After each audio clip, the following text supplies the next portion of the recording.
Alright, so we're back with the second video. Took a little longer than I was expecting to actually get around to making a second video. Work's been busy, and the last time I attempted this, I felt it didn't go well, and that discouraged me slightly, but I really like this guy. So I'm drawing a homunculus, which is weird little construct, which means it's like made generally with magic. But he's kind of looks somewhere between a gargoyle and a flying squirrel. I think they're kind of derpy looking, and I really enjoy them.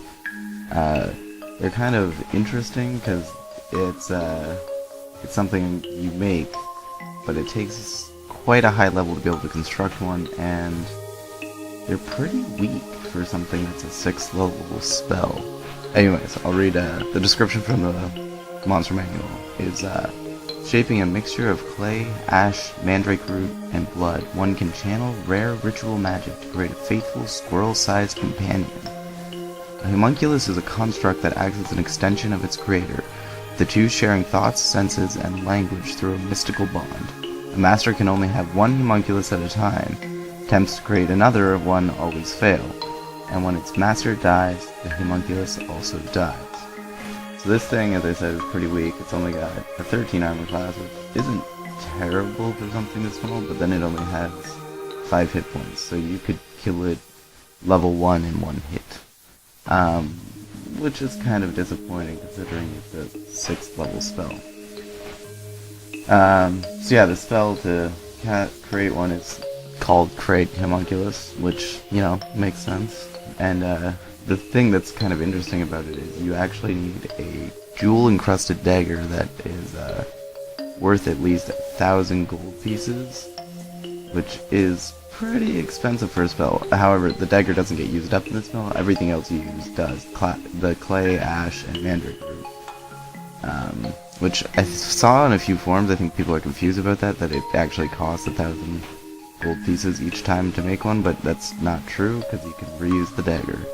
The rest of the stuff isn't that expensive. So yeah, you can, basically I'll read the spell. It says, while speaking an intricate incantation, you cut yourself with a jewel-encrusted dagger, taking 2d4 piercing damage that can't be reduced in any way. You then drip your blood on the spell's other components and touch them, transforming them into a special construct called a homunculus. So that's, like, pretty... You gotta give a little bit of your own life to create one, which is kinda neat.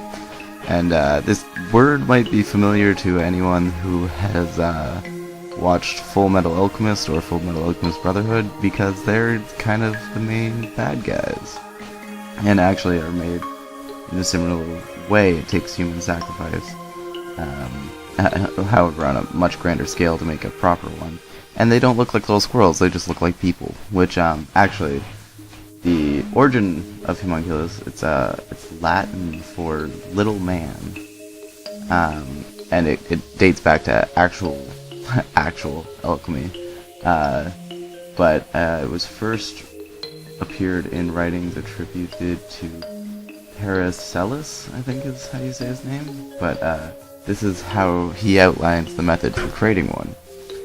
That the sperm of man be putrefied by itself in sealed cucurbit for 40 days with the highest degree of putrefaction in a horse's womb, or at least so long that it comes to life and moves itself, and stirs, which is easily observed.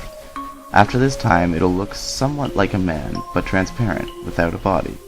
If after this it be fed wisely with the arcanum of human blood, and be nourished with up to 40 weeks, and kept in even the heat of the horse's womb, a living human child grows therefrom,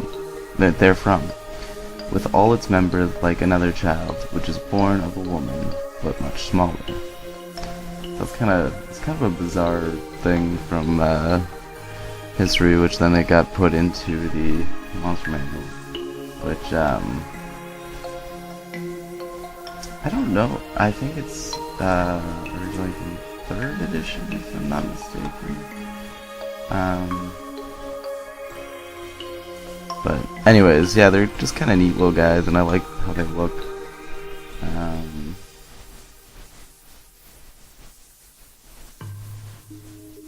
yeah, and so yeah, I had a lot of fun drawing this guy.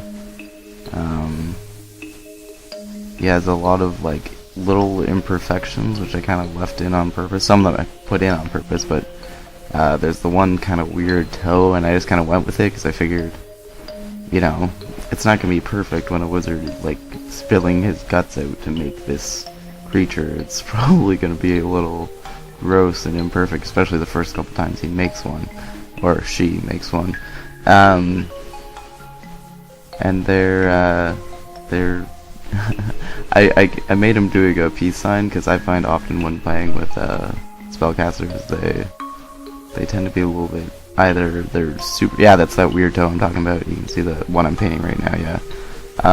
But the wizards I find are usually either very eccentric, which can be silly, or they know everything, and there's a lot of rules lawyers who like to play spellcasters. But I decided to go for this was made by a sillier wizard, which is why he's like, this creature I'm picturing is just being made. He's just kind of like standing up for his first time, and he's like, "Hey guys," and does a little peace thing. That's his voice apparently. I don't know, but yeah, I really enjoyed doing this guy. I've actually never had a homunculus in any of the campaigns I've played. I've never seen one actually been made. But it's something that when flipping through the monster manual the first time, I was like, oh, I love this guy. Because, I don't know, they've just got, they're cute. And I like the idea of having a little squirrel-sized buddy that you made.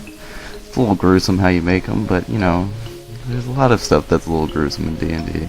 And life, really. But yeah, I haven't ran a game in a while, so maybe next time I run one, maybe one of the main bad guys will be a wizard and he'll create homunculi.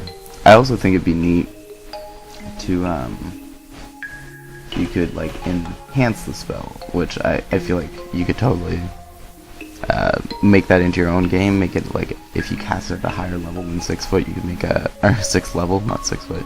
You could make a bigger or stronger homunculus, or perhaps using different ingredients you could get a different effect. I don't know, because I feel like, yeah, he's cute, but he's really weak. But it'd be good for recon and stuff like that, because you one of its abilities is shared minds. So a homunculus knows everything its creator knows, including all the languages, blah blah blah. Likewise, everything the construct senses is known to the master.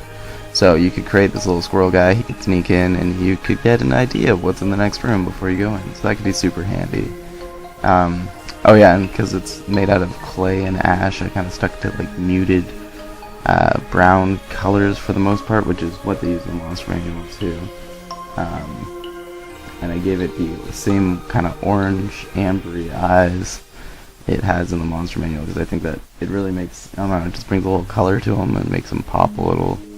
Makes them look a little less just like a pile of ash. Yeah, I'm currently in 3 different D&D games right now, which is a lot from like a year ago when I was in none.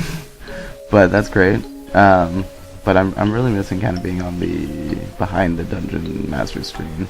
So yeah, I'm thinking about doing some stuff. I might actually make a map for my next video to switch things up, and so because I always like making my own stuff, and I might use that going forward on something like Roll20 or something like that. I'm not sure, but yeah, I want to kind of do a bit more.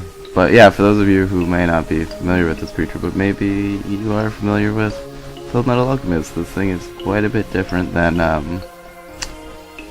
yeah, so the homunculus in those shows they're very much humanoids until they're not. Some of them are very grotesque when they're not. They're like standard human form, but they're also a lot stronger. They're almost kind of the opposite of these things. These things are easy to make, and well, fairly easy to make comparatively, and a lot less human sacrifice. And they're super weak. They just you could crush one with a hammer pretty easily, whereas in Full Metal Alchemist takes a lot to kill a homunculi. And yeah, so I found that kind of interesting. and just the fact that it went from being a little human in actual alchemy, and they've made it into this little like dragony squirrel gargoyle like thing. Yeah, but I had a lot of fun with this guy. I really liked the wings were a bit of a struggle. I made them a little too dark, so I had to go back. Oh yeah, and partway through, I realized the position I put his leg in made the wings stretching down to his like calves essentially look really awkward. But I went with it. Again, I was like, yeah, this thing's gonna have imperfections, so a couple little weird oddities, you know, makes sense. But I really like the tail actually on this guy, and I wish I could have not covered it up so much. Kind of went for it to look more stone-like, because, you know, he's made out of clay. Yeah, I'm really happy with actually how this turned out. Right here you can see the spinning wheel going like crazy on my screen. I made the image a bit too big, hoping to get it high resolution, and then, yeah, you can see it a couple times throughout the video where I try and paint something and it's just spinning wheel because it's too high of resolution. And then, yeah, here at the end I just kind of positioned it a little better for making the thumbnail, and then really pushed the colors with just adapting the level slightly, and I think that just made it a little bit better. And yeah, that's the finished thing. Let me know if you want me to draw anything else.